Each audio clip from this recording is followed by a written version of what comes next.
में आई है बात? Everybody is getting this? Yes Prachi, tell me. हाँ प्राची बोलो जल्दी बोलो। You have raised your hand. अच्छा ठीक है, कोई बात नहीं, चलो चलो आगे बढ़ो। क्या क्लैरिटी है? Everyone, everyone is understanding this? कोई दिक्कत, कोई कंफ्यूजन है क्या? नहीं है। चलो आगे बढ़ो, आगे बढ़ो। अब सुनो ध्यान से, फ्रिक्शन के बारे में क्या क्या बातें हैं सुनो ध्यान से, इंपॉर्टेंट पॉइंट्स है, इसके ऊपर एसोसिएशन रीजनिंग के क्वेश्चन आ सकते हैं। फ्रिक्शन कैसा फोर्स है? फ्रिक्शन रेजिस्टिव फोर्स है, रेजिस्टिव फोर्स है। ये बेसिकली कांटेक्ट फोर्स का एक कंपोनेंट है, ये कांटेक्ट फोर्स का कंपोनेंट है अलोंग द सरफेस।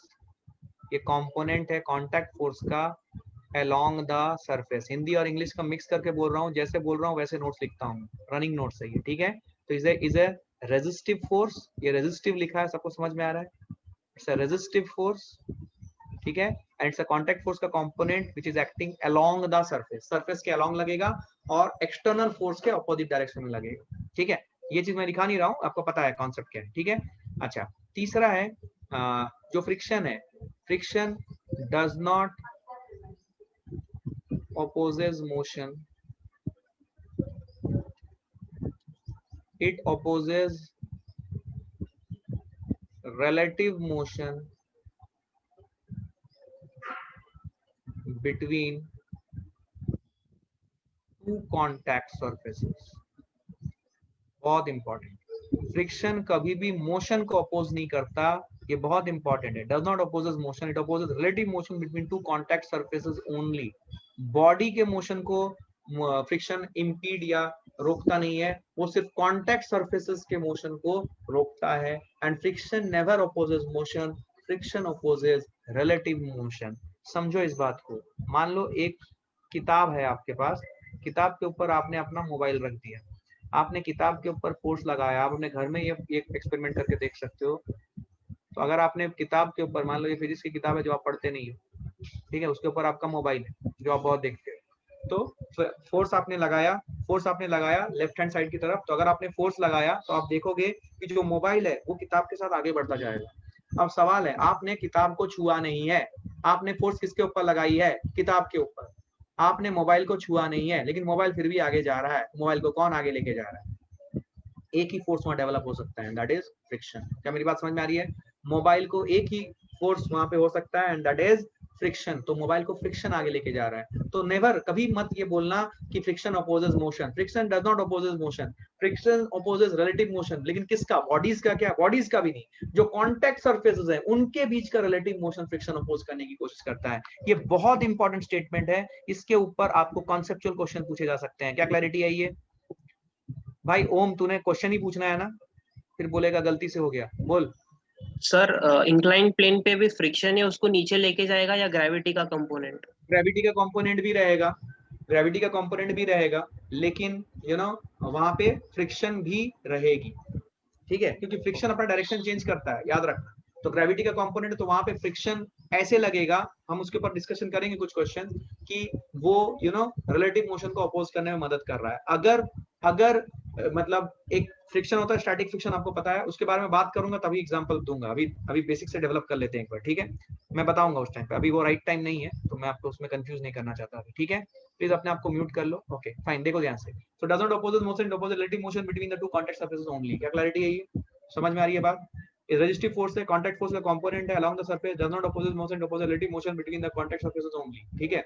अच्छा अच्छा, ठीक है, ये आ गया फ्रिक्शन के बारे में बेसिक बेसिक बातें। अच्छा अब सुनो, नेक्स्ट बात करेंगे origin of friction. Origin of friction आपको पता है, इसके बारे में बोलने की जरूरत नहीं है। ओरिजिन ऑफ फ्रिक्शन ये है कि एक्चुअली जब दो बॉडी कांटेक्ट में आते हैं, ये आपको पता है, मुझे ज्यादा बोलने की जरूरत नहीं है। तो अगर आप इसको मैग्नीफाई करके देखोगे, माइक्रोस्कोपिकली मैग्नीफाई, इसको मैक्रोस्कोपिकल व्यू देखोगे इसका, तो आपको दिखेगा कि दो सरफेस जो है इनके बेसिकली हिल्स एंड वैलीज बनते हैं इनके, ठीक है? ये जो दो सरफेसेस एक्चुअली स्मूथ दिखते हैं बट होते नहीं है स्मूथ, ये तो ये हिल्स एंड वैलीज हैं। ये सरफेस 1 है ब्लैक वाला, जो ब्लॉक आप पकड़ लो, ये ब्लॉक का सरफेस है, और जो रेड वाला है ये सरफेस है, टेबल टॉप है, जो बेसिकली आपको स्मूथ दिख रहा है बट एक्चुअली ये स्मूथ नहीं है। तो ये दोनों के हिल्स एंड वैलीज जो हैं, ये यहाँ पे मैकेनिकल वेल्ड्स बना लेते हैं इन जगहों पे, मैकेनिकल वेल्ड बना लेते हैं इन जगहों पे। ये मैकेनिकल वेल्ड के कारण जब एक बॉडी दूसरे के ऊपर स्लाइड करने की कोशिश करता है तो ये मैकेनिकल वेल्ड उसको रोकने की कोशिश करता है, उसको रोकने की कोशिश करते हैं। और ये यहाँ पे मैं एक शब्द का प्रयोग करूंगा बिकॉज आप लोग रिपीटर बैच में हो तो मैं ये बात बोल सकता हूँ, चूजों को नहीं बताया जाता। ये जो मैकेनिकल वेल्ड्स है, सुनना ध्यान से, मैं कुछ लिख रहा हूँ, बहुत कॉन्सेप्चुअल चीज है, आपको क्लैरिटी आ जाएगी। ये मैकेनिकल वेल्ड्स की मैक्सिमम हॉरिजॉन्टल फोर्स या वर्टिकल फोर्स, मैं वर्टिकल फोर्स क्यों लिखा आपको समझ में आ जाएगा, झेलने की कैपेसिटी, झेलने की कैपेसिटी अलोंग द सरफेस लिखने से ज्यादा बेटर होता है, ठीक है। Maximum horizontal force, maximum force along the surface, झेलने की कैपेसिटी, इसको थोड़ा सा अच्छा करता हूँ।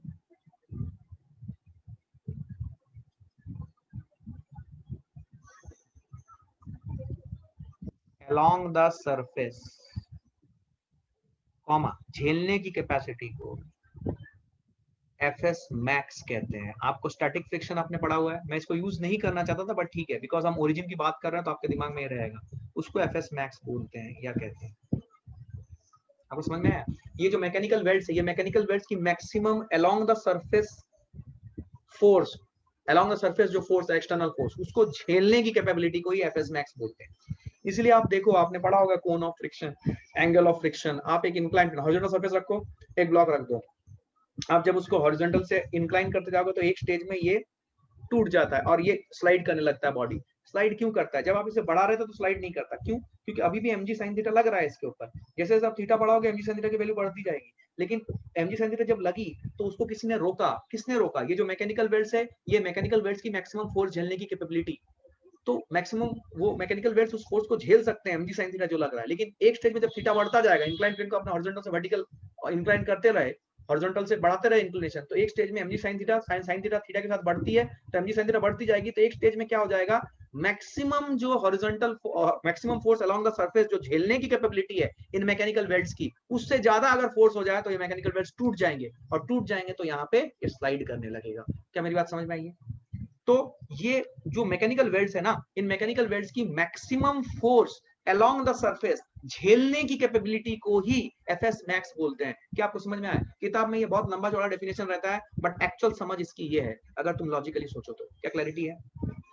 अरे भाई क्लियर है क्या? तो ओरिजिन ऑफ फ्रिक्शन क्या है? ये मैकेनिकल वेल्ड्स जो बनते हैं, this is the origin of friction, ठीक है। अब इन मैकेनिकल वेल्ड्स को कैसे रिमूव किया जा सकता है? बहुत सारी चीजें हम करते हैं, जैसे कि कैरम बोर्ड का अगर एग्जांपल दूं तो कैरम बोर्ड में आप स्ट्राइकर, मतलब आप स्ट्राइकर जब मूव मारते हो डॉट्स को, तो स्ट्राइकर जब मारते हो तो देखते हो कि एक बार रफ सरफेस हो जाता है, स्ट्राइकर बहुत अच्छे से स्लाइड नहीं कर रहा है, मूव नहीं कर रहा है, तो आप बोरिक पाउडर डालते हो उसके ऊपर। आप कैरम बोर्ड सब खेल चुके हो, बोरिक पाउडर डालते हो, तो बोरिक पाउडर डालते हो तो होता क्या है? बोरिक पाउडर जब आप अप्लाई करते हो तो होता ये है, सुनना ध्यान से, होता ये है कि ये जो हिल्स एंड वैलीज है, मान लो ये वैलीज हैं कुछ इस टाइप के, तो मैकेनिकल वेल्ड, तो जब आप बोरिक पाउडर डालते हो ये वैल्यूज को हम भर देते हैं, बेसिकली ये वैल्यूज को भर देते हैं हम पाउडर से। तो भरने के बाद ये जो पाउडर के जो ऊपर सरफेस पे जो पाउडर के जो छोटे छोटे पार्टिकल्स हैं, ये पार्टिकल्स बेसिकली क्या करते हैं, दो सरफेसेस के बीच में ऐसा रॉड बन जाते हैं। आपने घर में देखा होगा पर्टिकुलरली ऐसा काम करते हुए, पर्टिकुलर अगर आपका घर का शिफ्टिंग हुआ हो, तो मान लीजिए कोई पुराना, बहुत पुराना चेस्ट है या संदूक है जो रखा गया है आपके घर में, और उसको बहुत दिन तक आपने हिलाया नहीं है, तो अभी अगर आप इसको फोर्स लगाओगे ना, तो आप बहुत डिफिकल्टी से इसको मूव करा पाओगे। तो ऐसी चीजों को, और अगर सरफेस रफ है तो आपने देखा होगा जो हैवी लोड्स लिफ्ट करते हैं, हम लोग पुली बोलते हैं, तो वो हैवी लोड्स लिफ्ट करते हैं तो वो क्या करते हैं, वो इस चेस्ट को पहले थोड़ा सा ऐसे ऊपर उठाते हैं, थोड़ा सा ऊपर उठाने के बाद वो इसको इस पोजीशन पे लाते हैं। क्या करते हैं वो, देखो ध्यान से, वो इसको इस तरीके से कर देते हैं ऐसा कुछ, और इसके बीच में छोटे छोटे रोलर्स डाल देते हैं, क्या तो, और रोलर डालने के बाद अब ये यहाँ से फोर्स लगाते हैं, तो वो आसानी से स्लाइड कर जाता है। जैसे कि पहले मान लो मेरा हाथ इसके ऊपर बहुत डिफिकल्टी से स्लाइड कर रहा था, अब जब मैंने बीच में ये पेन डाल दिया, अब आराम से रोल करेगा। दिख रहा है क्या? ये टेक्निक को यूज करते हैं वो लोग। क्या ये समझ में आ रहा है? तो बेसिकली जब आप पाउडर यूज करते हो ना, बोरिक पाउडर, चमक रहा है कि आपको समझ में आ रही है के बात? जब आप बोरिक पाउडर यूज करते हो ना, तो जब आप बोरिक पाउडर यूज करते हो तो ये जो पाउडर के पार्टिकल्स हैं, ये दोनों सरफेसेस के बीच में, डॉट और कैरम बोर्ड के सरफेस में, या फिर स्ट्राइकर और कैरम बोर्ड के सरफेस में, ऐसे ही रोलर की तरह काम करते हैं। तो ये छोटे छोटे पार्टिकल्स इसको रोल करने में मदद करते हैं, इसीलिए आपका स्ट्राइकर जुर जुर बहुत ज्यादा डिस्टेंस तक जाता है और आपको खेलने में भी मजा आता है। क्या क्लैरिटी है ये? क्या क्लियर है ये कॉन्सेप्ट? तो ये होता है बेसिकली। अच्छा, बहुत बार ग्रीजिंग एंड ऑयलिंग किया जाता है। सुनो ध्यान से, छोटे छोटे कॉन्सेप्ट इसके ऊपर एजम्पशन रीजनिंग के क्वेश्चन आएंगे। बहुत बार ग्रीजिंग और ऑयलिंग किया जाता है for making the surface smooth. तो सुनिए, ग्रीजिंग, यहाँ पे मैं एक बहुत बड़ा स्टेटमेंट लिख रहा हूँ, ध्यान सुनना। ग्रीजिंग एंड ऑयलिंग का पर्पस क्या होता है? ग्रीजिंग एंड ऑयलिंग दो काम करते हैं। अगर सरफेस बहुत रफ है, सुनना, अगर सरफेस बहुत रफ है, अगर सरफेस बहुत रफ है तो ग्रीजिंग एंड ऑयलिंग करने से, अगर सरफेस बहुत रफ है, then greasing and oiling helps to reduce friction to some extent, reduce friction to some extent. लेकिन कभी भी ये स्टेटमेंट सही नहीं होगा कि greasing and oiling always helps to reduce friction.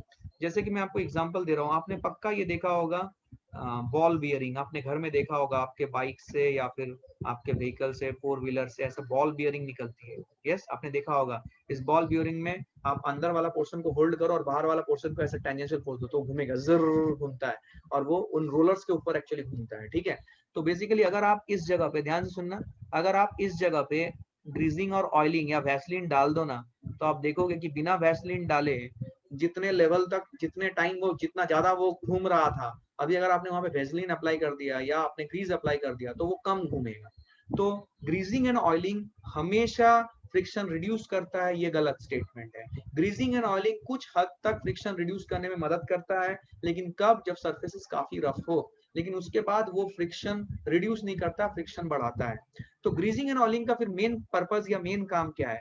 Greasing and oiling is done to reduce wear and tear, to reduce wear and tear. ये आपने सुना होगा, वेयर एंड टियर रिड्यूस करने के लिए हम ग्रीजिंग या ऑयलिंग करते हैं मेजरली। ठीक है, अच्छा आपने देखा होगा, आप बाइक या स्कूटी जब आप लेके जाते हो ओवरऑलिंग के लिए, मान ली 6 महीने के बाद आपको ओवरऑलिंग करना है उसका, आप जब उसको लेके जाते हो कोई भी सर्विस स्टेशन में, तो वो लोग बोलते हैं कि आपका गाड़ी का ऑयल चेंज हुआ है क्या, इंजन ऑयल चेंज हुआ है क्या, आपसे पूछा जाता है, तो आप बोलते हैं हाँ लास्ट टाइम हुआ था।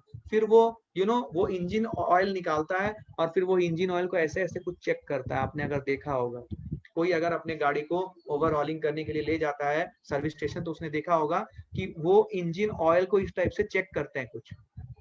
तो वो जब इस तरीके से चेक करते हैं, वो करते क्या है, सुनो ध्यान से, वो करते ये हैं कि वो ये चेक करते हैं क्या ऑयल में कोई मेटल पार्टिकल्स उनको दिख रहा है। अगर ऑयल में मेटल पार्टिकल्स उनको दिखेगा, just give me a moment, hello,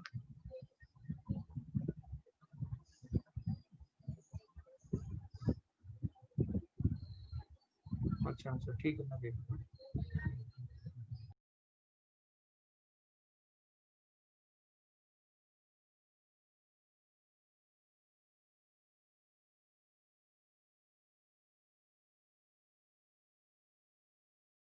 Guys, just give me a moment. Just give me a moment.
Okay, okay, sorry. Okay, now listen to me. Now listen to me. Sorry, यार, हाँ, ठीक है, okay. Sir, at any condition is it possible to reduce friction to zero? नहीं, friction to zero नहीं reduce कर सकते हैं, बहुत सारे एयर ट्रैक्स होते हैं, हम फ्रिक्शन को मिनिमाइज कर सकते हैं। Reduce to zero is an ideal condition, actual practical condition में ये पॉसिबल नहीं होता, ठीक है। अच्छा, तो मैंने क्या बोला, to reduce wear and tear. तो मैंने आपको बोला कि वो जब इंजन का ऑयल देखता है तो वो बेसिकली ये देखता है कि इंजन के ऑयल में कोई मेटल पार्टिकल्स आ रहे हैं कि नहीं। अगर मेटल पार्टिकल्स आ रहे हैं तो वो बोलता है आप इंजन ऑयल चेंज करो। होता क्या है कि जो इंजन का पिस्टन होता है, पिस्टन सिलेंडर में इस तरीके से रेसिप्रोकेटरी मोशन करता है बहुत बार, 2000 टाइम्स पर मिनट इस टाइप की स्पीड होती है किसकी, पिस्टन की, इनसाइड द सिलेंडर। तो इसके कारण क्या होता है कि बहुत ट्रुमेंडस अमाउंट ऑफ हीट प्रोड्यूस होता है। तो ट्रुमेंडस अमाउंट ऑफ हीट प्रोड्यूस होता है तो वो जो पिस्टन है वो पिस्टन मेल्ट भी कर सकता है, it can become powder as well. तो बेसिकली वो वेयर एंड टियर रिड्यूस करने के लिए आप क्या करते हो, आप इंजन ऑयल डालते हो। तो इंजन ऑयल जब डालते हो तो वो पिस्टन और आपके सिलेंडर के बीच में एक लेयर बना देता है ऑयल का। तो घिसता फिर कौन है, घिसता ऑयल है, ऑयल डिस्ट्रॉय होता है। और ऑयल घिसने के बाद जब मेटल घिसना शुरू होता है तो वो चेक करता है कि क्या मेटल आ रहे हैं ऑयल में। अगर ऑयल में मेटल आना शुरू हो जाता है तो उसको दिखता है कि हाँ अब ऑयल खराब हो चुका है, अब मेटल घिसने लगेगा, मतलब पिस्टन घिसने लगेगा, तो जो नहीं होने देना है क्योंकि उसके कारण इंजन सीज हो सकती है। तो इसीलिए फिर वो ऑयल चेंज की बात आपको बोलता है। क्या क्लैरिटी है ये? तो जनरली किसी भी रनिंग बाइक के लिए अराउंड 6-7 महीने is the time after which you should go for an oil change. That is what is the thing, ठीक है, क्लियर है ये? अच्छा, अब ध्यान से देखो, फिर हम ये बोलते हैं कि पॉलिशिंग द सरफेस एक और इंपॉर्टेंट पार्ट है। ये जो चीज बता रहा हूँ ये सब थियोरेटिकल चीज है जिसके ऊपर क्वेश्चंस आते हैं। पॉलिशिंग करने से, सुनना ध्यान से, polishing the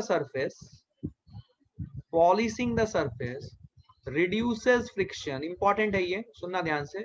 polishing the surface reduces friction to some extent, but if we continue to polish it and make it super smooth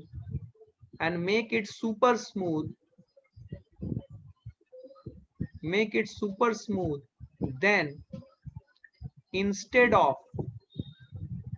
reducing friction it increases friction,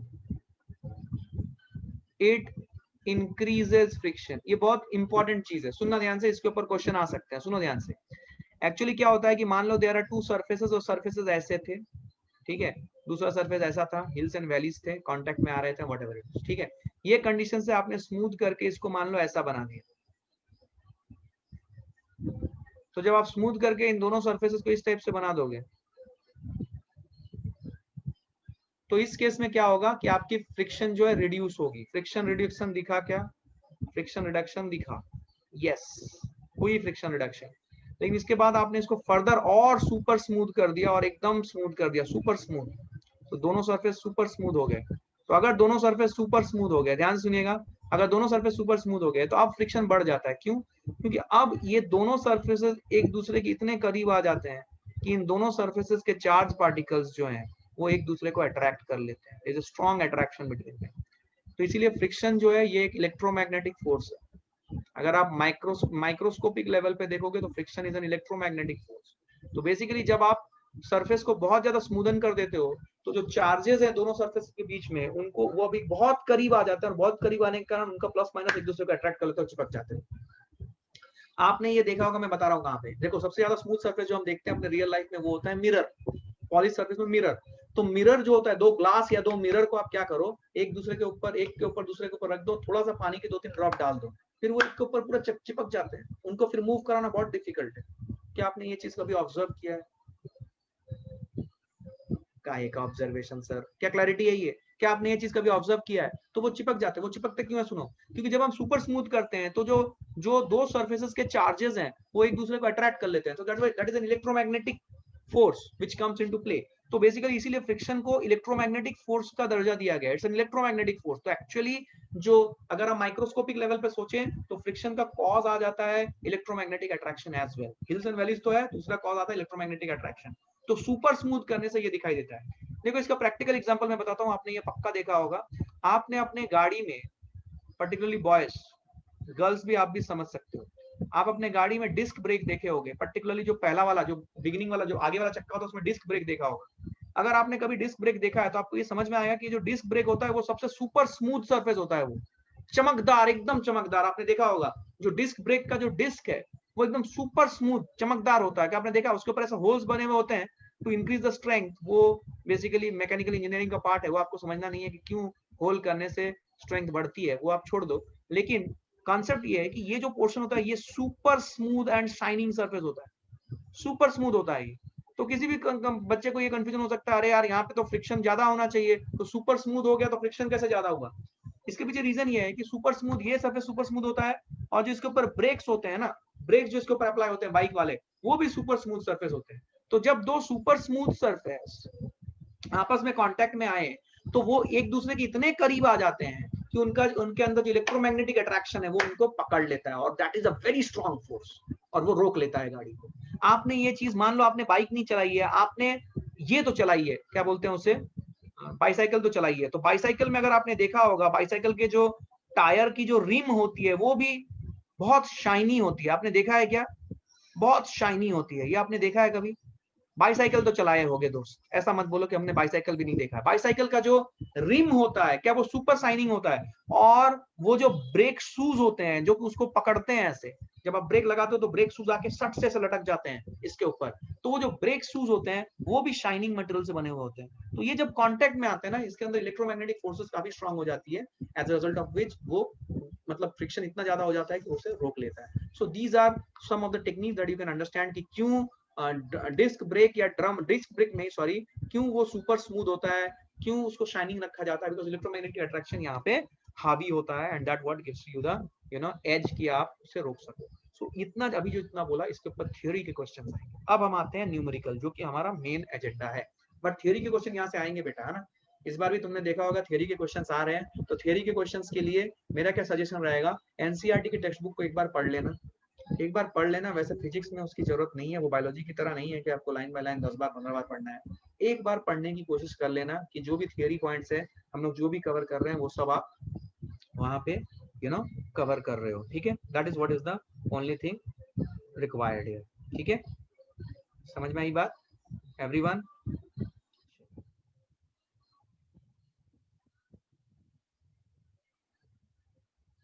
आइए आइए, अब हम बात करेंगे क्या, अब हम बात करेंगे काइनेटिक फ्रिक्शन। ये जो फ्रिक्शन है, फ्रिक्शन दो कैटेगरी में डिवाइड होता है, एक होता है काइनेटिक फ्रिक्शन और दूसरा होता है स्टैटिक फ्रिक्शन।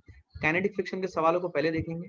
अब देखो हमने फ्रिक्शन को क्यों दूसरी बार अलग तरीके से डील किया, ये समझो। फ्रिक्शन जो होता है ना, फ्रिक्शन बेसिकली, फ्रिक्शन एक अजीब टाइप का फोर्स है। क्यों, मैं बताता हूँ। देखो फ्रिक्शन एक ऐसा फोर्स है, उसको सेपरेटली डील क्यों किया जाता है, क्योंकि इससे पहले हमने जितने भी फोर्सेस पढ़े हैं, मैंने कल भी बताया था, आज भी बता देता हूँ, आपके रिपीटेशन में दिमाग में रिसाउंडिंग इफेक्ट रहेगा। फ्रिक्शन एक ऐसा फोर्स है जो अपनी मैग्नीट्यूड और डायरेक्शन दोनों चेंज कर सकता है। That is why it is very important to learn this type of force in a separate chapter. इससे पहले आपने जो भी चैप्टर पढ़ा था वहां पे मैग्नीट्यूड भले चेंज हो, डायरेक्शन चेंज नहीं होता था। आप टेंशन की डायरेक्शन चेंज नहीं कर सकते, आप उसकी मैग्नीट्यूड चेंज कर सकते हो, और डिफरेंट डिफरेंट वेट्स लगाओ, ज्यादा वेट्स लगाते बढ़ाते चलो, टेंशन बढ़ती जाएगी जब तक कि वो ब्रेक ना हो स्ट्रेन।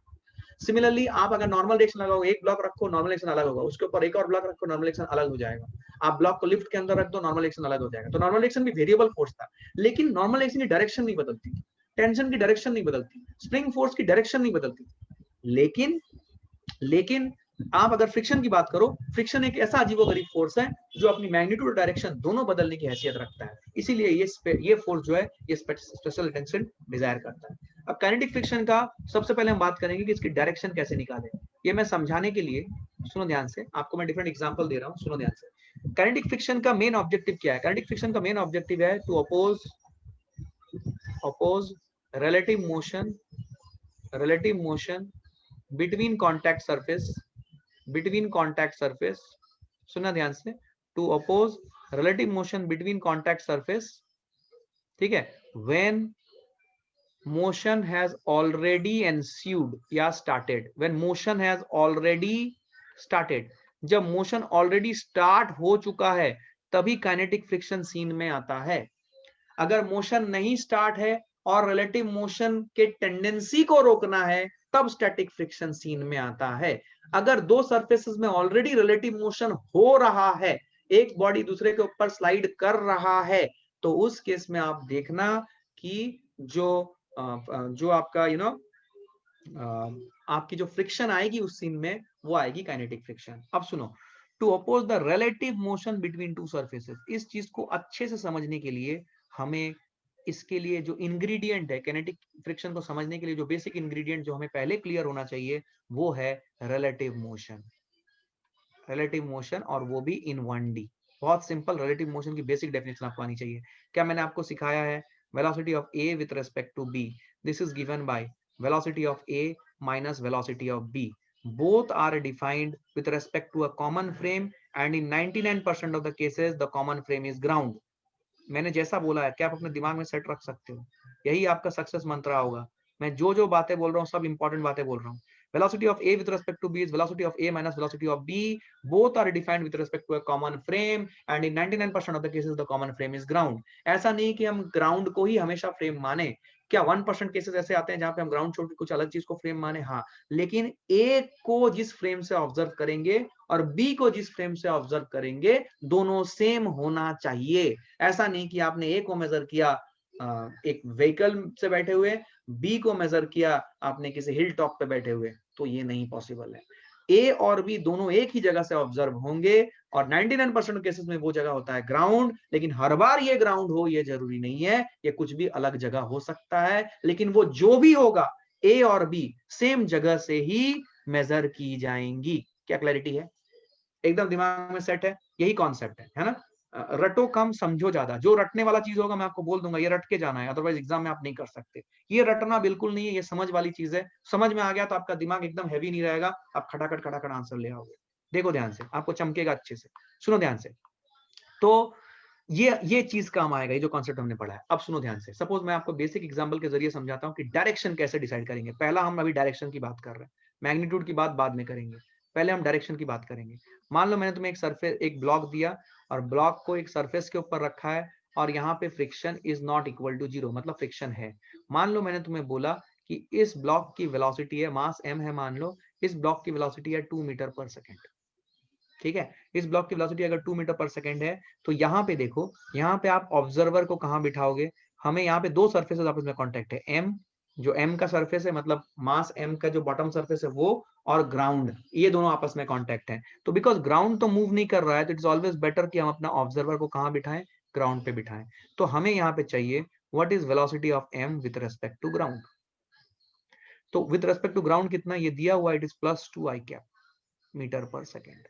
+2 i कैप मतलब ये जा रहा है एक्स एक्सिस की तरफ विद +2 मीटर पर सेकेंड। अब ध्यान से सुनना, तो काइनेटिक फ्रिक्शन का डायरेक्शन कैसे डिसाइड करेंगे? सुनना ध्यान से, मैंने दोनों सरफेसेस को सेपरेट कर दिया है। सुनना ध्यान से, दोनों सरफेस को मैंने सेपरेट कर दिया है। मैं क्या कर रहा हूँ? काइनेटिक फ्रिक्शन का लाइफ में मेन ऑब्जेक्टिव क्या है? To oppose relative motion between the contact surface when motion has already started.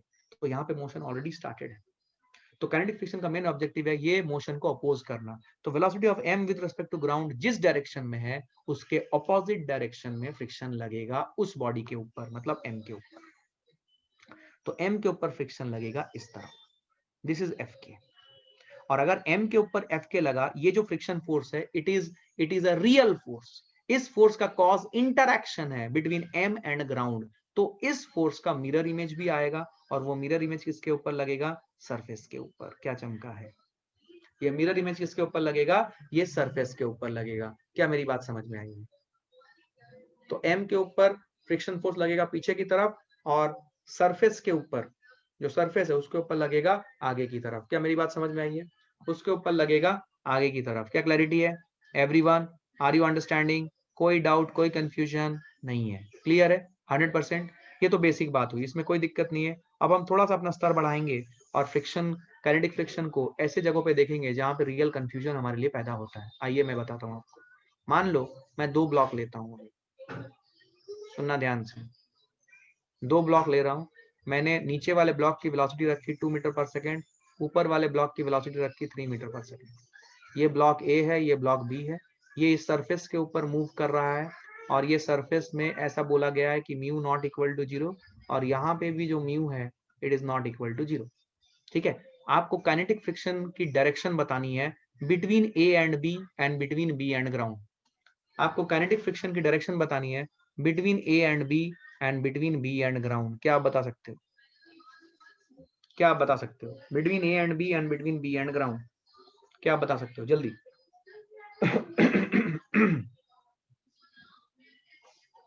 क्या क्लियर है? जल्दी बताओ, खड़ाक से बताओ, ट्राई इट आउट।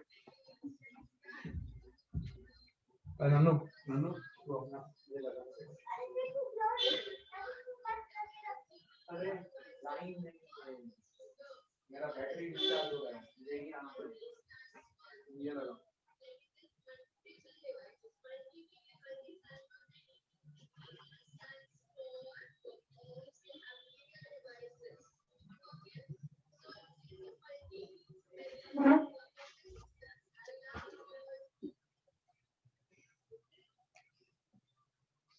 हाँ जी, आइए।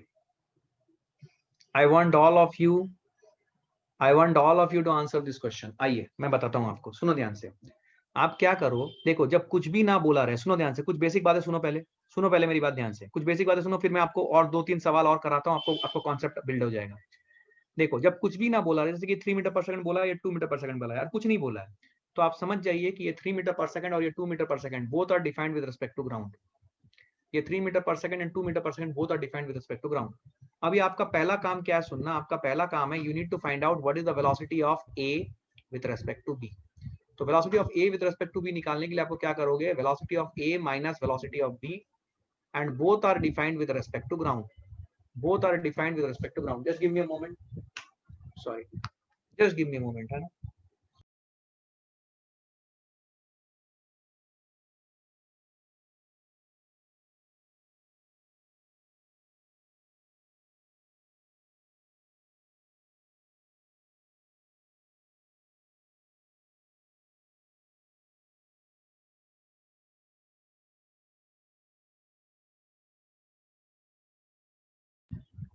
Sorry guys, sorry.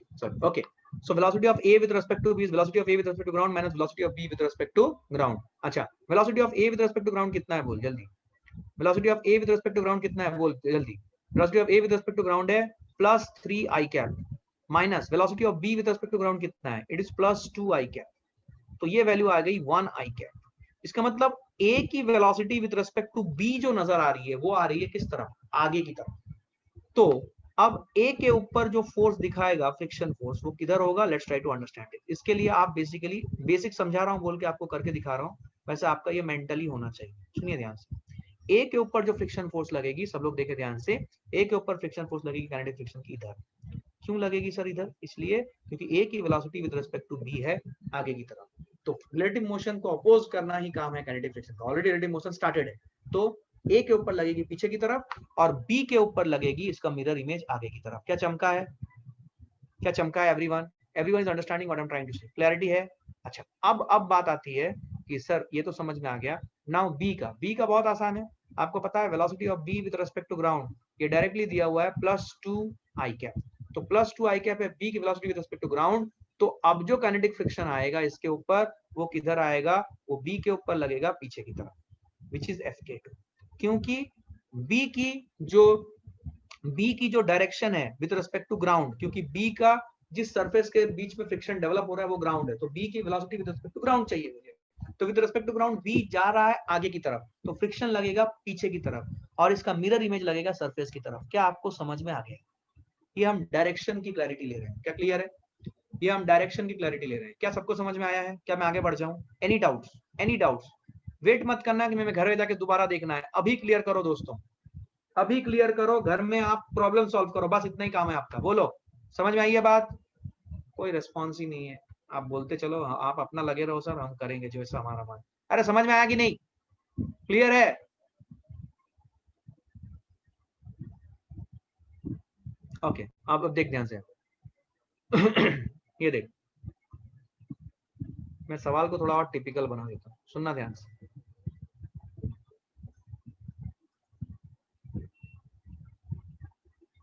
सुन, देख देख, मजा देख।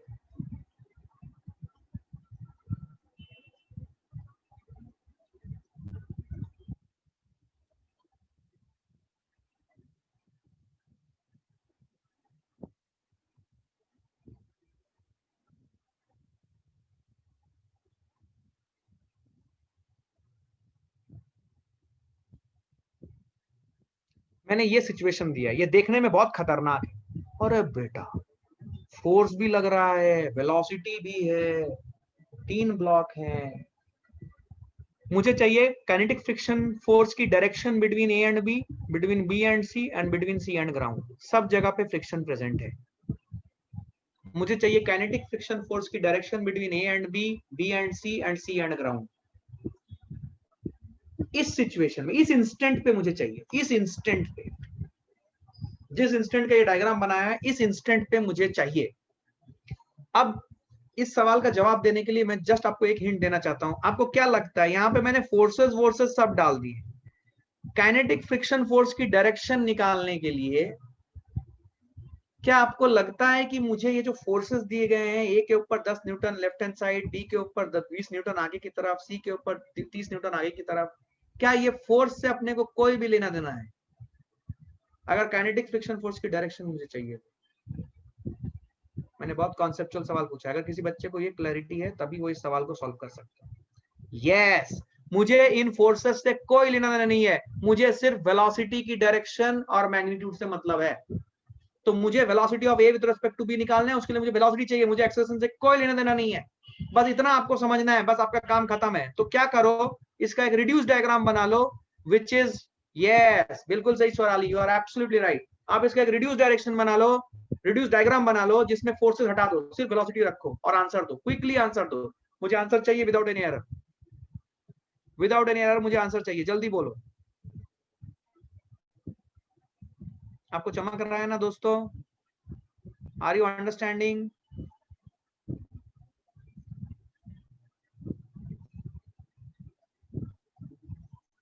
चलो बताओ जल्दी फटाक से। सबसे पहले निकाल लो velocity of A with respect to B. सारे वेलोसिटीज ग्राउंड के रिस्पेक्ट में दिए हैं। It is velocity of A minus velocity of B, both are defined with respect to ground. चलो बता दो।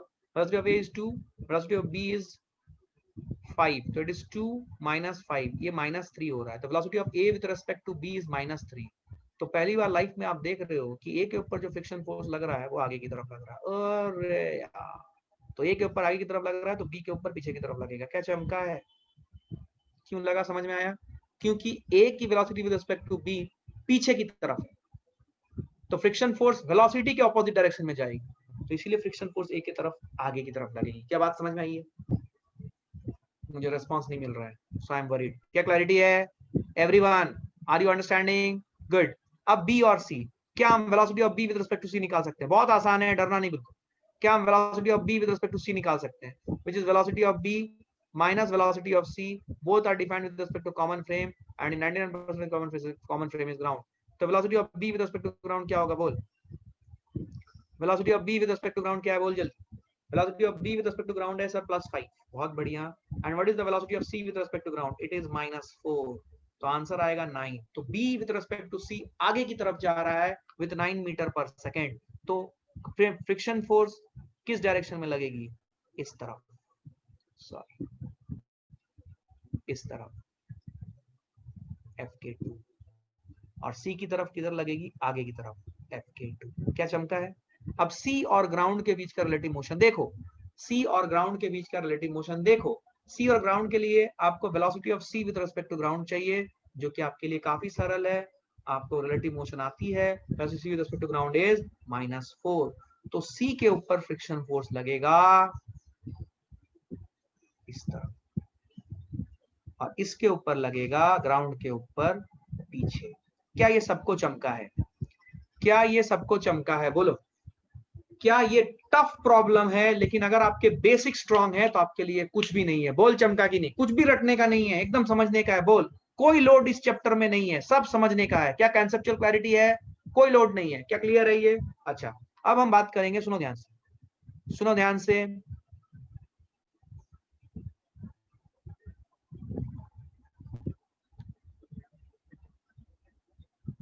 ये मान लो एक ब्लॉक है, ये एक ब्लॉक है, ऊपर टॉप व्यू दिखा रहा हूं, और ये दूसरा ब्लॉक है। ये वाला ब्लॉक जो है, ये ब्लॉक ऊपर टॉप व्यू है। ये टॉप व्यू समझते हो ना? ऊपर से देखने पर ऐसे लग रहा है, एक रेक्टेंगल लग रहा है, ऊपर से एक छोटा रेक्टेंगल लग रहा है। ये दो ब्लॉक्स, डिफरेंट ब्लॉक्स हैं। ये जो ब्लॉक है, ये ब्लॉक ए है मान लो, ये ब्लॉक बी है। ए की वेलोसिटी है इस तरफ 3 मीटर पर सेकेंड, और बी की वेलोसिटी है इस तरफ 4 मीटर पर सेकेंड। ए और बी के बीच में फ्रिक्शन प्रेजेंट है,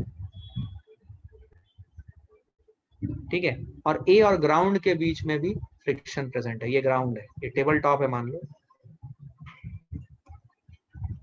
इसमें भी फ्रिक्शन प्रेजेंट है, ठीक है।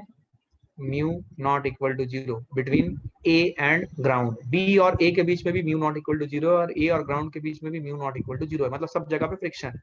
आपको बताना है फ्रिक्शन फोर्स की direction between B and A and between A and ground, between B and A and between A and ground. जल्दी बोलो, बी और ए के बीच में फ्रिक्शन फोर्स की डायरेक्शन और ए और ग्राउंड के बीच में फ्रिक्शन फोर्स की डायरेक्शन। जल्दी बोलो, ये सवाल अच्छा है, ये आ सकता है, ये आ सकता है, जल्दी बोलो। जल्दी बोलो, कर सकते हो तुम, कोई खास बात नहीं है, you can do this, come on.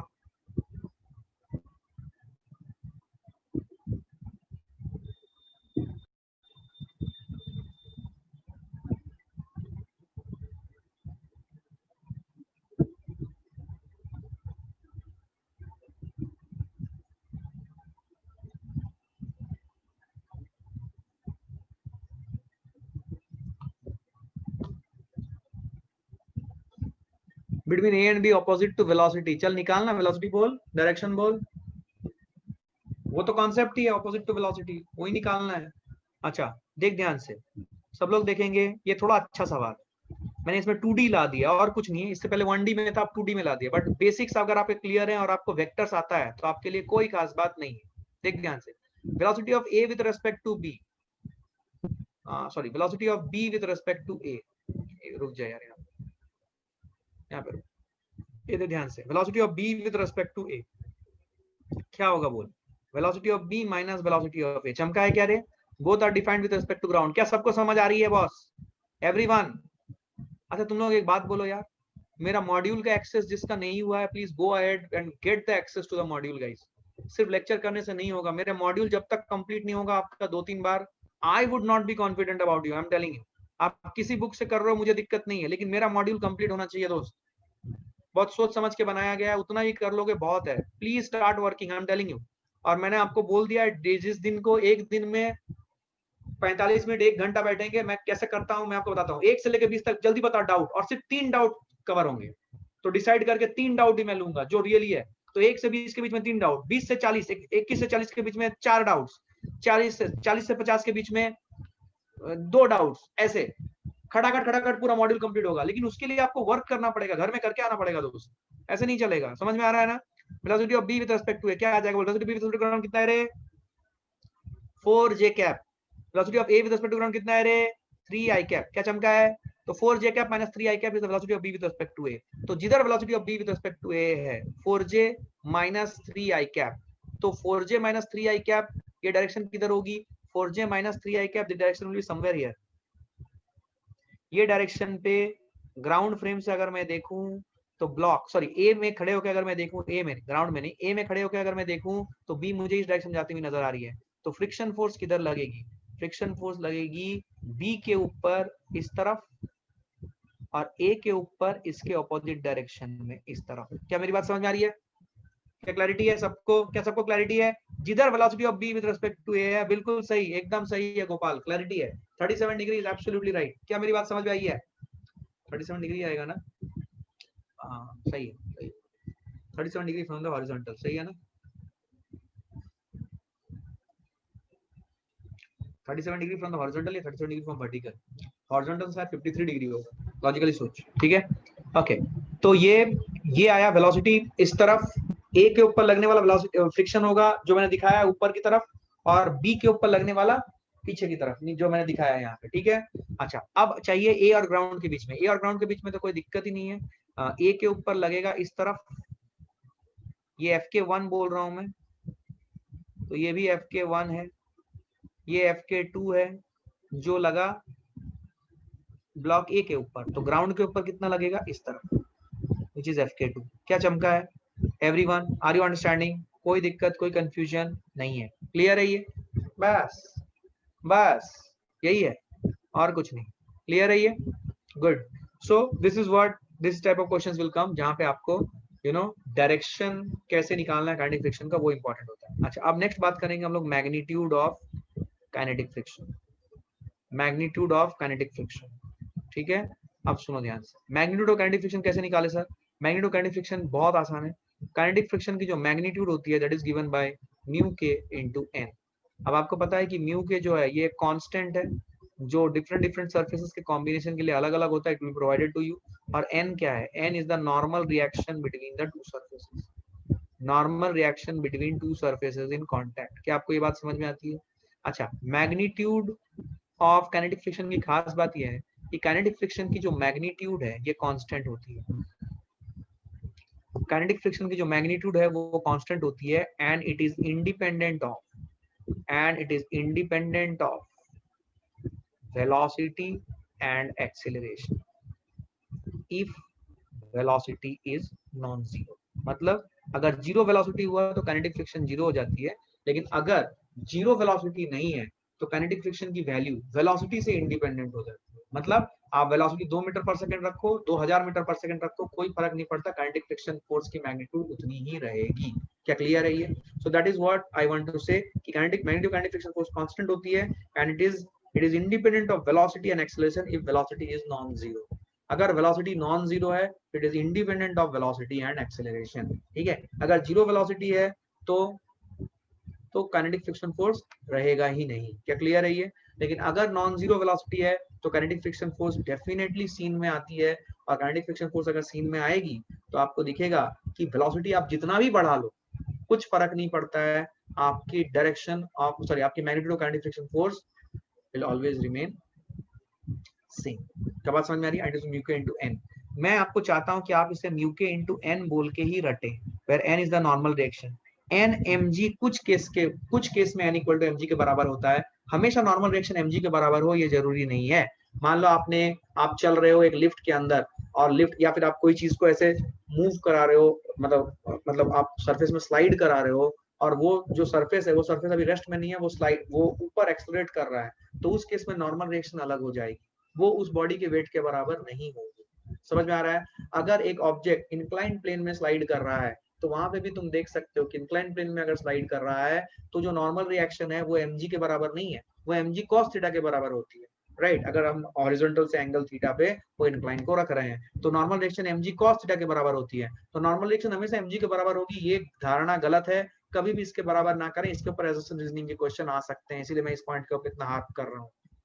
Assumption reasoning के क्वेश्चन यहाँ से आ सकते हैं, बनते भी हैं, तो याद रखिएगा नॉर्मल रिएक्शन हमारे लिए इंपॉर्टेंट है। नॉर्मल रिएक्शन mg के बराबर हो जाए तो बढ़िया, नहीं तो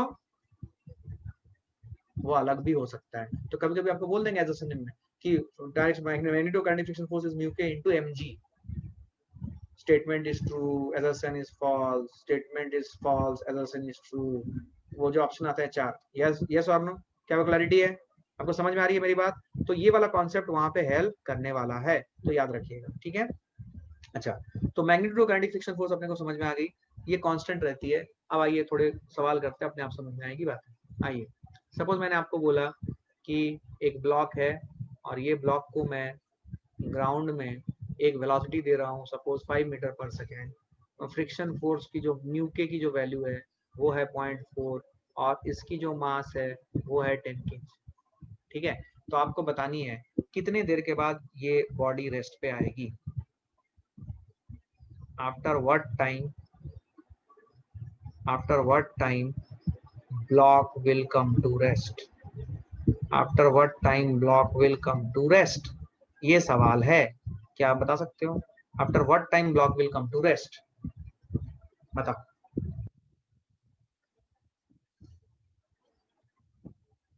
बहुत इजी सवाल पूछा है, कुछ भी खास नहीं, जल्दी बताओ। After what time block will come to rest? जल्दी बोलो।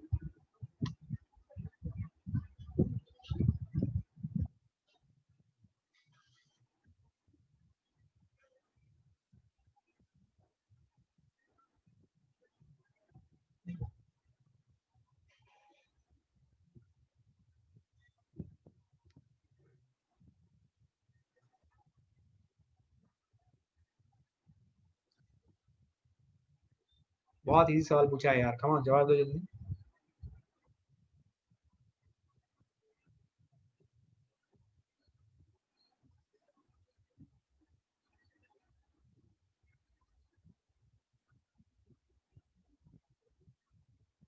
5/4, दो लोगों का 5/4 आ रहा है। Okay, I will assume that this is correct. Let's start working. ध्यान सुनना, क्या आपको लगता है सबसे पहले आप इस ब्लॉक का 10 kg के ब्लॉक का रिलेटिव मोशन का डायरेक्शन निकाल लो। हमें ऑब्जर्वर को ग्राउंड पे बिठाना है, तो velocity of this block with respect to ground जो होगा ये आएगा +5। इस इंस्टेंट पे जो दिख रहा है ये है +5 आई कैप, +5 आई कैप दिख रहा है मुझे।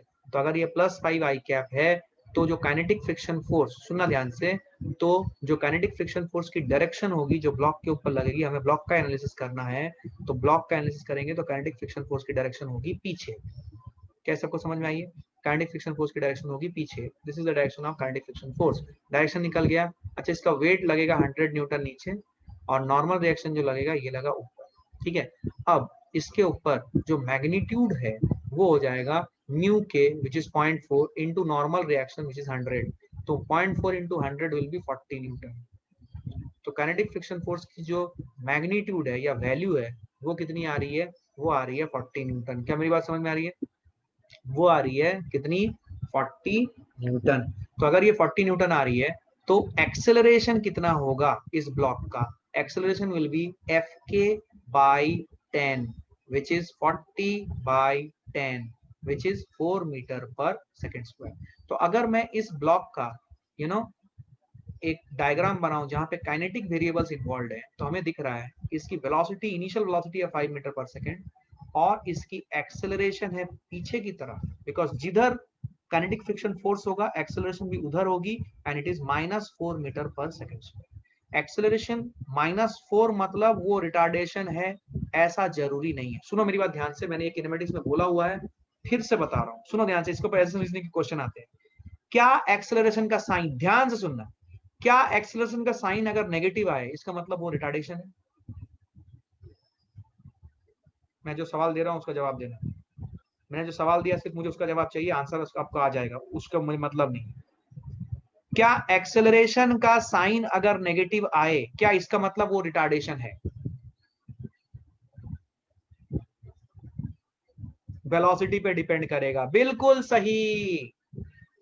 एक्सेलरेशन अगर माइनस में है, वेलोसिटी अगर प्लस में है, मतलब डायरेक्शन दोनों की ऑपोजिट है। एक्सेलरेशन जा रही है इधर, समथिंग लाइक दिस। कैसे दिखाऊं? हाँ ऐसे, ये देख, ये है मेरा वेलोसिटी इधर और एक्सेलरेशन है मेरा इधर, तो दोनों एक्सेस के एकदम और छोटा ऑपोजिट डायरेक्शन में है। तो इस केस में ये एक्सेलरेशन है मेरा, एक्सेलरेशन का साइन नेगेटिव आ रहा है, बट ये रिटार्डेशन है। लेकिन अगर मेरा एक्सेलरेशन इस तरफ है, मतलब नेगेटिव साइन है, लेकिन मेरा वेलोसिटी भी इसी तरफ है, वेलोसिटी भी नेगेटिव साइन का है, तो एक्सेलरेशन नेगेटिव साइन के होने के बावजूद भी पॉजिटिव एक्सेलरेशन क्रिएट करेगा, मतलब वेलोसिटी बढ़ाएगा।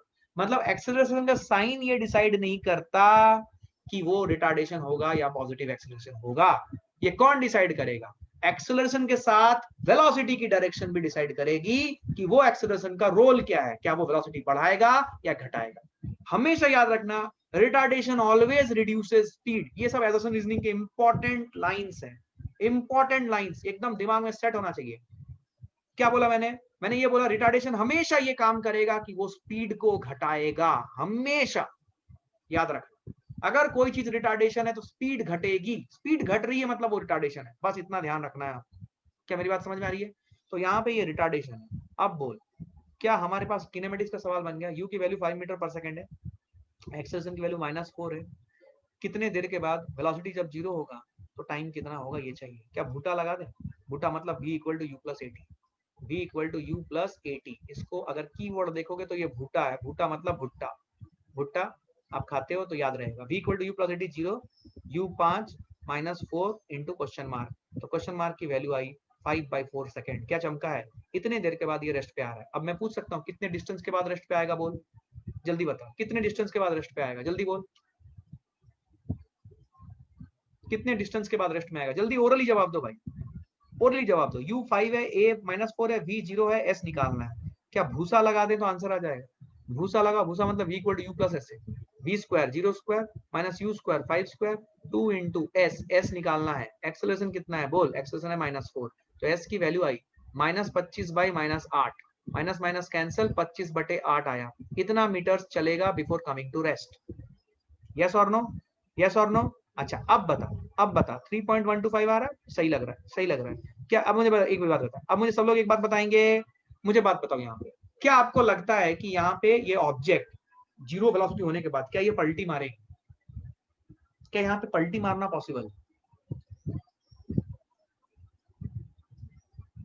याद कर, वेलोसिटी जीरो होता था, एक्सेलरेशन ऑपोजिट डायरेक्शन में होता था, तो पलटी मारता था कि नहीं? बोल, सिखाया था किनेमैटिक्स में पलटी मारने वाले सवाल। क्या यहाँ पे ऑब्जेक्ट पलटी मारेगी? यस या नो? सोच समझ के जवाब दियो बेटा, बहुत अच्छा सवाल पूछ रहा हूं मैं, एकदम आ जाएगा एग्जाम कंडीशन में। क्या यहाँ पे बॉडी पलटी मारेगी? बोलो, आंसर आ रहा है नो सर। क्यों नहीं मारेगी बोलो, क्यों नहीं मारेगी बोलो? एक्सेलरेशन तो अपोजिट डायरेक्शन में था, वेलोसिटी इधर थी और एक्सेलरेशन इधर थी, तो पलटी तो मारती थी इससे पहले, यहां क्यों नहीं मारेगी? यहां क्यों नहीं मारेगी? जल्दी, टाइम पास मत करो, जल्दी जवाब दो भाई। Friction become zero, yes, good. क्योंकि जैसे ही वेलोसिटी जीरो हुई, काइनेटिक फ्रिक्शन फोर्स जीरो हो जाएगी, काइनेटिक फ्रिक्शन फोर्स गायब हो गई।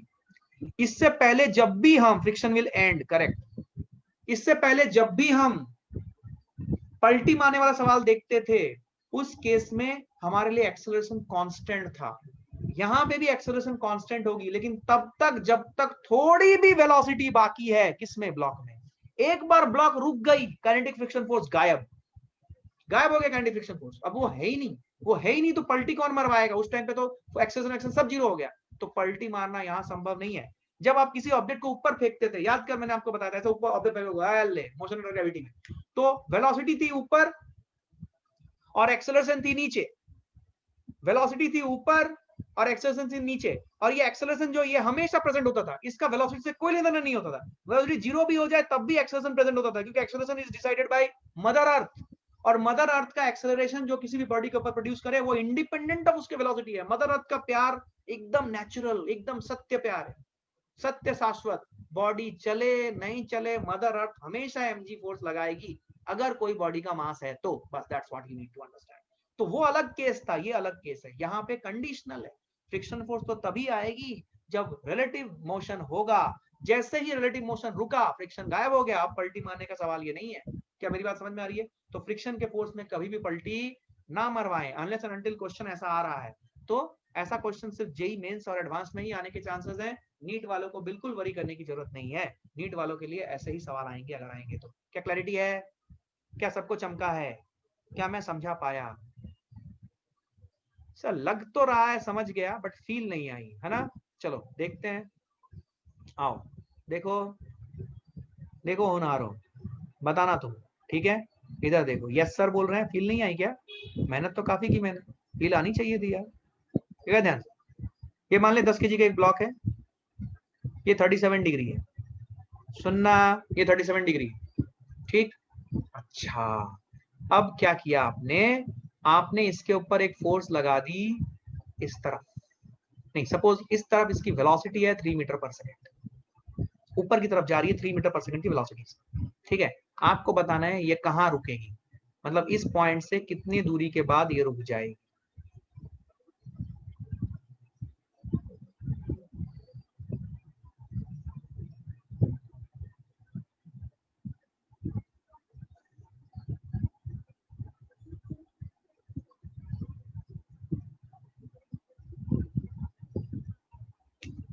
कितने देर के बाद ये रुक जाएगी? जल्दी बोलो, जल्दी बोलो। तुम्हें थोड़ा फास्ट किया करो यार, हम चैप्टर बहुत फास्ट से चलते चलेंगे, मुझे दिक्कत नहीं है, मुझे सिर्फ रेस्पॉन्स चाहिए अच्छे से। लेकिन आज अगर फ्रिक्शन मैं करवा रहा हूँ, तो मुझे चाहिए कि आप फ्रिक्शन का सवाल बना के आना चाहिए, अदरवाइज सिर्फ थियरी पढ़ने से नहीं चलेगा दोस्त, आपकी प्रैक्टिस उस लेवल तक जानी चाहिए। मैं फिर से बता रहा हूँ, और नेक्स्ट वीक से आपके टेस्ट शुरू हो जाएंगे। इनिशियल वेलोसिटी 3 मीटर पर सेकंड है ना दोस्त, बताया ना?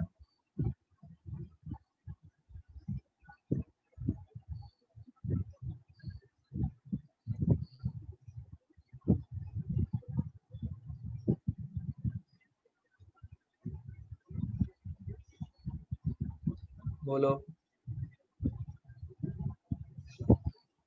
फ्रिक्शन कांस्टेंट, अच्छा म्यू, क्या म्यू की वैल्यू ले लो 0.2, 0.2 ले लो, 0.2।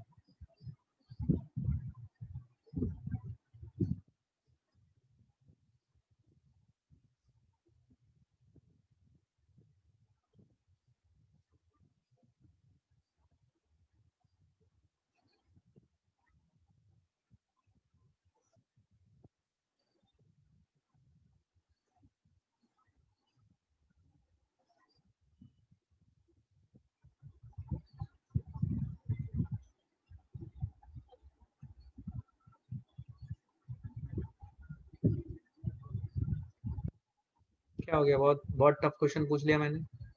देख इसका वेलोसिटी डिसाइड करेगा, सुन ध्यान से, इसका फ्री बॉडी डायग्राम बना भाई, इस 10 kg ब्लॉक का फ्री बॉडी डायग्राम बना, मैं डायरेक्टली बोल रहा हूँ, ध्यान सुनिए। इस 10 kg ब्लॉक के ऊपर हॉरिजॉन्टल डायरेक्शन में जो फोर्स लगेगी वो लगेगी 100 sin 37, sin 37 3/5 होता है, ओरली कर रहा हूँ, क्या ये 60 न्यूटन फोर्स लगेगी। दूसरा, बिकॉज इसकी वेलोसिटी की इनिशियल वेलोसिटी की डायरेक्शन 3 मीटर पर सेकंड है, तो velocity of 10 kg block with respect to the inclined plane है 3 मीटर पर सेकंड अप। तो इसके ऊपर जो फ्रिक्शन फोर्स लगेगी which is the kinetic friction force, ये लगेगी पीछे की तरफ, ये लगेगी पीछे की तरफ। और इसकी मैग्नीट्यूड कितनी हो जाएगी, इसकी मैग्नीट्यूड हो जाएगी mu into N which is equal to mg cos 37, mg is 100, cos 37 is 4/5, 100 into 4/5 कितना हो जाएगा 80, तो 0.2 into 80 आएगा, तो कितना आएगा ये 16 न्यूटन। क्या चमका है, ये आ रहा है। तो अब इस ब्लॉक के ऊपर लगने वाला नेट फोर्स कितना है, F net, it will be mg that is 60 Newton, mg sin 37 plus 16, 76 बटे 10 करूंगा, which is approximately 7.6 मीटर पर सेकंड स्क्वायर इसकी एक्सेलरेशन है। अभी अगर मैं इसका एक किनेमेटिक डायग्राम बनाऊंगा, किनेमेटिक डायग्राम मतलब वेलोसिटी और एक्सेलरेशन सिर्फ अगर बनाऊंगा, तो वो कुछ इस प्रकार आएगी, कुछ इस तरह, ये देखो 3 मीटर पर सेकंड, और दूसरा इसकी जो एक्सेलरेशन है, एक्सेलरेशन है पीछे की तरफ, वो कितनी हो जाएगी 7.6 मीटर पर सेकंड स्क्वायर, माइनस, इधर अगर प्लस लगे इधर माइनस। अब बताओ क्या आपको लगता है कि ये एक्सेलरेशन स्पीड के मैग्नीट्यूड को कम करेगी, बिकॉज ऑपोजिट डायरेक्शन में है, तो कहाँ रुकेगी, initial velocity +3, final velocity 0, acceleration -7.6 metre पर सेकंड स्क्वायर, एस निकालना है। क्या भूसा लगाएंगे, भूसा लगा, v square minus u square is -9 is equal to 2 into question mark into -7.6, बस खत्म। क्वेश्चन मार्क की वैल्यू बोल, -9 by -15.2, खत्म, माइनस माइनस उड़ गया, आप 9 by 15.2, 90 by 152, चाहो तो सिंप्लीफाई कर लो, इतना मीटर आंसर आएगा। क्या चमका है, क्या चमका है एवरीवन, यस और नो, क्या क्लैरिटी है सबको, 45 by 76 इज एब्सोल्युटली करेक्ट, कोई दिक्कत नहीं है, क्या क्लियर है ये सबको एवरीवन, कोई प्रॉब्लम, कोई कंफ्यूजन। अच्छा यहाँ पे सुनना, यहाँ पे ये सवाल अच्छा क्यों है सुनना, क्या आपको लगता है, क्वेश्चन सुनना और अच्छे से सोच समझ के जवाब देना, क्या आपको लगता है कि यहाँ पे बॉडी पलटी मारेगी,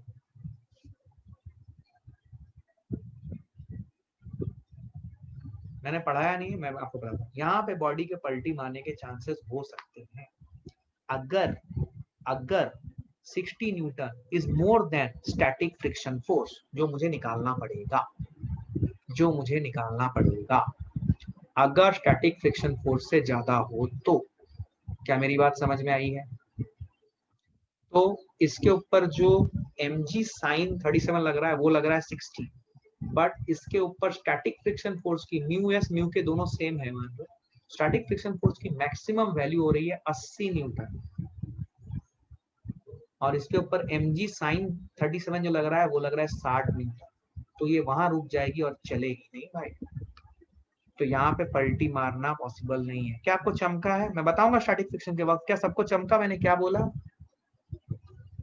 क्या सिखाया था मैंने, बोला स्टैटिक फ्रिक्शन फोर्स क्या है, मैकेनिकल वेल्ड्स की मैक्सिमम सरफेस के अलोंग फोर्स झेलने की एबिलिटी, तो मैक्सिमम सरफेस के अलोंग फोर्स वो कितना झेल सकता है, 80 न्यूटन। कैसे निकाला सर, एफएस मैक्स क्या होता है बोल, mu into N, static friction force की मैक्स वैल्यू कितनी होती है, म्यू इंटू एन, तो मैकेनिकल वेल्ड्स टूटेंगे जब applied force along the surface is more than mu into N, और म्यू है 0.2, स्टैटिक काइनेटिक दोनों को सेम मान लो, और एन की वैल्यू कितनी है, एन की वैल्यू है mg cos 37 degree, which is 100 cos 37 is 100 into 4/5, which is 80 Newton, 80 Newton. क्या मेरी बात चमकी है, तो maximum along the surface force झेलने की कैपेबिलिटी कितनी है मैकेनिकल वेल्ड्स की, 80 न्यूटन, और फोर्स कितना लग रहा है बिकॉज ऑफ वेट का component along the inclined plane 60 newton, तो क्या झेल जाएगा, हाँ झेल जाएगा, और नहीं चलेगा, मतलब ये वहीं रुक जाएगा और नीचे नहीं आएगा। तो क्या यहाँ पे पलटी मारने का कॉन्सेप्ट अप्लाई होगा, नहीं, यहाँ पे भी नहीं होगा। लेकिन क्या आप अगर सरफेस को सुपर स्मूथ करते चलो, मतलब स्मूथ करते चलो, सुपर स्मूथ नहीं, स्मूथ करते चलो, मान लो म्यू की वैल्यू 0.2 की जगह पे 0.1 ले आए, तो 0.1 ले आए तो mg cos 37 is 80, 80 into 0.1 अगर आप करोगे तो म्यू इंटू एन जो होगा, मैंने कुछ गड़बड़ किया क्या, मैंने म्यू इंटू एन की वैल्यू कितनी बोली, मैंने शायद गड़बड़ कर दी, सॉरी मेरे से मिस्टेक हो गया, मैंने गड़बड़ कर दी, मैंने 80 न्यूटन का देखा, वो नॉर्मल रिएक्शन था, सॉरी, आपको बोलना चाहिए था दोस्त, आपको बोलना चाहिए था हाँ कंफ्यूजन हुआ ना, मैंने वो गड़बड़ कर दी, मैंने 80 न्यूटन को देखा। 80 न्यूटन तो नॉर्मल रिएक्शन है, तो मैं अगर स्टैटिक फ्रिक्शन फोर्स की मैक्सिमम वैल्यू देखूंगा वो हो जाएगा 0.2 इंटू 80 16 न्यूटन। तो यहाँ पे क्या पलटी मारेगी? हाँ यहाँ पे पलटी मारेगी, क्योंकि along the surface maximum horizontal force, along the surface maximum force झेलने की ability कितनी है? कितनी है? Fs max which is 16 mu into N 16 है, लेकिन लग कितना रहा है? 60। तो मैकेनिकल वेल्स को तोड़ देगा। मैंने 80 न्यूटन को गलती से देख लिया था as value of FS max, इसलिए मैंने बोला नहीं तोड़ेगा, वो मेरी मिस्टेक थी। क्या आपको समझ में आया मिस्टेक क्या थी? बोलो भाई, चुप मत रहो, जल्दी फास्ट। क्या क्लैरिटी है? क्या सबको समझ में आई बात? Everyone with me, everyone understanding, कोई खास बात नहीं है, कोई दिक्कत नहीं है। क्या क्लैरिटी है? गुड। अब हम काइनेटिक फ्रिक्शन के ये सब सवाल बना चुके हैं। अब काइनेटिक फ्रिक्शन के जनरली याद रखना, जनरली काइनेटिक फ्रिक्शन के सवाल सबसे इजी होते हैं, बिकॉज इसका डायरेक्शन भी हम निकाल लेते हैं बहुत आसानी से, और इसका मैग्नीट्यूड निकालना तो काफी आसान है, बिकॉज ये डिपेंड नहीं करता किसी भी अदर फैक्टर के ऊपर। एक बार वेलोसिटी स्टार्ट हो चुकी है तो उसके बाद वेलोसिटी कितनी भी हो जाए, काइनेटिक फ्रिक्शन फोर्स की मैग्नीट्यूड में कोई बदलाव नहीं होगा। So that makes it a easy topic to deal with, इसमें ज्यादा दिक्कत भी नहीं आती है। इसके बाद हम बात करते हैं क्या? स्टैटिक फ्रिक्शन फोर्स की। चलो स्टार्ट कर देते हैं, टाइम हो चुका है बट कोई बात नहीं, हम लोग स्टार्ट तो कर देंगे। देखते हैं कल हम लोग इसको कंप्लीट कर लेंगे, और कल इसके 2 ब्लॉक वाले प्रॉब्लम भी सॉल्व करेंगे। सबसे इंपॉर्टेंट 2 ब्लॉक वाले प्रॉब्लम, सबसे इंपॉर्टेंट, मस्त एकदम मजेदार। आपको मैं बहुत अच्छे तरीके से सिखाऊंगा और आपके सारे डाउट्स भी क्लियर कराऊंगा, ठीक है? स्टैटिक फ्रिक्शन सुनना ध्यान से। स्टैटिक फ्रिक्शन, सबसे पहली बात, स्टैटिक फ्रिक्शन कब सीन में आता है? स्टैटिक फ्रिक्शन तब सीन में आता है when there is, नोट्स लेते चले, when there is a tendency of sliding between two contact surfaces and motion has not yet started। ये इंपॉर्टेंट। टेंडेंसी ऑफ स्लाइडिंग मतलब क्या? टेंडेंसी ऑफ स्लाइडिंग मतलब ये जो दो सरफेसेस जो आपस में कांटेक्ट में थे, उनके अंदर, उनके सरफेसेस के बीच में ऐसे मैकेनिकल वेल्स डेवलप हो गए। ऐसे एक सरफेस दूसरे सरफेस जाएगा तो उसके हिल्स एंड वैलीज ऐसे मैकेनिकल वेल्स डेवलप हो गए। तो टेंडेंसी ऑफ स्लाइडिंग मतलब इन मैकेनिकल वेल्स को तोड़ने की कोशिश होनी चाहिए। कोशिश भी हो गई तो स्टैटिक फ्रिक्शन आ जाएगा। मैकेनिकल वेल्स को तोड़ने की कोशिश होनी चाहिए। Just give me a moment. हाँ मैं क्लास में उसको रोकने के लिए, ठीक है?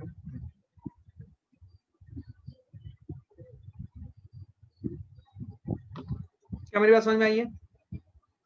क्या क्लैरिटी है? When there is a tendency of sliding, when it is saying tendency of sliding, what is the meaning of this? Tendency of sliding का मतलब है कि जो मैकेनिकल वेल्स बने हैं दो सरफेस के कांटेक्ट के कारण। अब सवाल क्या होता है, सुनना। सवाल होता है क्या अगर हम एक सरफेस को दूसरे सरफेस के ऊपर रख दें तो क्या तब भी मैकेनिकल वेल्स डेवलप हो जाता है? हाँ, आप एक सरफेस को दूसरे सरफेस के ऊपर रख देंगे तब भी मैकेनिकल वेल्स डेवलप होता है। अब मैकेनिकल वेल्स कितने हद तक, दो सरफेस के हिल्स एंड वैलीज कितने डेप्थ तक एक दूसरे के अंदर इंटरलॉकिंग कर रहे हैं, that what decides the strength of the FS max या वैल्यू ऑफ एफएस मैक्स। क्या मेरी बात समझ में आ रही है? कोई कभी कभी दो सरफेसेस एकदम एकदम एकदम एकदम एकदम ऊपर लेवल पे वेल्ड करेंगे तो ये टूट जाएगा थोड़े से ही फोर्स लगाने पर। लेकिन अगर आपने देखा होगा कि अगर ये मैकेनिकल वेल्स थोड़े से स्ट्रांग हो जाए, ये स्ट्रांग कब होगा? जब प्रेशर ज्यादा होगा कांटेक्ट पॉइंट के ऊपर। तो ये कब होगा? जब हेवी ऑब्जेक्ट्स होगा, जब नॉर्मल रिएक्शन बढ़ जाएगा तो दोनों के मैकेनिकल वेल्स एक दूसरे के ऊपर ज्यादा पेनिट्रेट कर जाएंगे और इनको तोड़ना ज्यादा डिफिकल्ट होगा। लेकिन जस्ट अगर सरफेस में ऐसे पेनिट्रेट करके रहे तो कोई दिक्कत नहीं, मैकेनिकल वेल्स को आसानी से तोड़ा जा सकता है। यही डिफरेंस होता है कि एक हैवी मास को फ्रिक्शन वाले सरफेस में रखना और एक लेस मास को फ्रिक्शन वाले सरफेस में रखना। जब हम हैवी मास को रखते हैं तो प्रेशर ज्यादा बिल्ड होने के कारण ये जो मैकेनिकल वेल्स इंटरलॉकिंग होती है ये ज्यादा डेप्थ में हो जाती है। क्या चमका है? चमका ही नहीं। क्या समझ में आई बात? Everyone, did you understand what I said? ये सब चीजें इंपॉर्टेंट है from the एजर्सन reasoning question point of view. Clarity है? ये टेंडेंसी ऑफ स्लाइडिंग मतलब क्या? अगर हम इन मैकेनिकल वेल्स को तोड़ने की थोड़ी भी कोशिश करते हैं, थोड़ी भी मनसा दिखती है, अगर एफएस आ जाएगा। और एफएस मैक्स क्या होता है? सुन, ये जो मैकेनिकल वेल्स है, सुनना एकदम एकदम एकदम लॉजिकल वे में बता रहा हूँ, कोई किताबी बातें नहीं, एकदम समझ में आ जाएगी। तुम अभी किताबी बातों से बहुत ऊपर उठ चुके हो, तुम अभी बोर्ड्स भी नहीं दे रहे हो, तुमको किताबी बातों से कोई मतलब नहीं है, तुमको समझ में आना चाहिए। ये जो मैकेनिकल वेल्स डेवलप हुए, सुन ध्यान से, ये मैकेनिकल वेल्स की maximum along the surface, along the surface मतलब क्या, इस तरफ अलोंग द सरफेस, ये दो सरफेस वेल्ड कर गए, अलोंग द सरफेस इनकी मैक्सिमम फोर्स झेलने की capability, that is what will decide FS max. क्या बात समझ में आ रही है? That is what will decide FS max. तो एफएस मैक्स को ऐसा समझो कि along the surface maximum external force झेलने की एबिलिटी किसकी, मैकेनिकल वेल्ड्स की, that is FS max.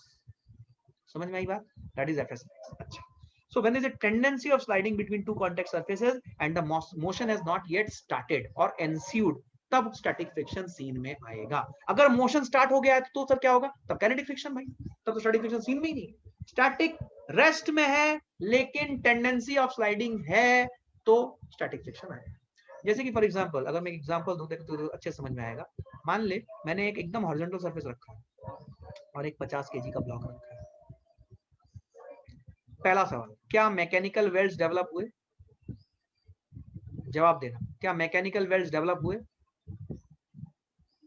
Yes या नो? क्या मैकेनिकल वेल्ड्स डेवलप हुए? यस। एवरीवन? यस। हाँ सर। अच्छा, दूसरा सवाल, क्या मैकेनिकल वेल्ड्स को तोड़ने की कोशिश हुई? क्या मैकेनिकल वेल्ड्स को तोड़ने की कोशिश हुई? जवाब देना, क्या मैकेनिकल वेल्ड्स को तोड़ने की कोशिश हुई? नो, बिल्कुल सही, नो। तो क्या यहाँ पे एफएस आएगा? क्या स्टैटिक फ्रिक्शन आएगा? नो, नहीं आएगा, क्योंकि मैकेनिकल वेल्स डेवलप होना is not a condition for static friction to come into picture. Mechanical welds develop होके तोड़ने की कैपेबिलिटी या प्रोसेस या इच्छा होना है, किसी भी तरीके से, कोई एक्सटर्नल फोर्स लगा दिया, इंक्लाइंड में रख दिया, कुछ भी हुआ, तोड़ने की कोशिश होना चाहिए, और ये चीज समझ में आ जाना चाहिए बस। तो आपको समझ में आएगा कि एफएस आएगा। यहाँ पे एफएस रहेगा क्या? यहाँ पे एफएस नहीं है, तो यहाँ पे फ्रिक्शन फोर्स कितनी है? फ्रिक्शन फोर्स 0 है। चमका है क्या? फ्रिक्शन फोर्स 0 है। अच्छा, दूसरा केस, मान लो इसी चीज को मैं ये सरफेस को इंक्लाइन कर देता हूँ सर्टेन एंगल थीटा, भाई 50 केजी का। अब ये चलेगा नहीं चलेगा, चलेगा नहीं चलेगा बात की बात है। सबसे पहले बोलो, क्या मैकेनिकल वेव्स डेवलप हुए? यस। क्या मैकेनिकल वेव्स को तोड़ने की कोशिश हुई? सेकंड क्वेश्चन अगेन, क्या मैकेनिकल वेव्स को तोड़ने की कोशिश हुई? डिसाइड करो, बोलो, क्या मैकेनिकल वेव्स को तोड़ने की कोशिश हुई? यस, क्योंकि mg का component along the inclined plane इसको तोड़ने की कोशिश करेगा भाई साहब। और मैकेनिकल वेल्ड्स को जैसे ही तोड़ने की कोशिश हुई, क्या एफएस आएगा? हाँ, एफएस आएगा। यहाँ पे एफएस नॉट इक्वल टू 0 है। क्या चमका है? क्या चमका है? अच्छा, जैसे काइनेटिक फ्रिक्शन की बात हुई थी, वैसे ही स्टैटिक फ्रिक्शन में हमें दो चीजें डिसाइड करनी होती है। पहला magnitude of static friction force, दूसरा direction of static friction force. पहले हम डायरेक्शन की बात करें, direction of static friction force कैसे निकाली जाए। इट्स ऑलरेडी 12:05, मेरे ब्लॉग में ऑलरेडी 12:07 12:08 हो रहा है, तो मैं आज का क्लास यहीं पे एंड करूंगा। We will start our class tomorrow at the usual time. तब तक आप फ्रिक्शन के जितने सवाल आप सॉल्व कर सकते हो, जितना बताया गया उसमें से जो जो क्वेश्चंस आपको मिल रहे हैं वो सॉल्व कीजिए। मॉड्यूल ऑलरेडी अपलोडेड है, जिनका रजिस्ट्रेशन हो चुका है वो लोग please get in touch with Sagar sir and get access to all the things. Sagar sir group में प्रेजेंट है, उनको कांटेक्ट करो, get access and move ahead. ठीक है, I am stopping the recording here. Thank you very much.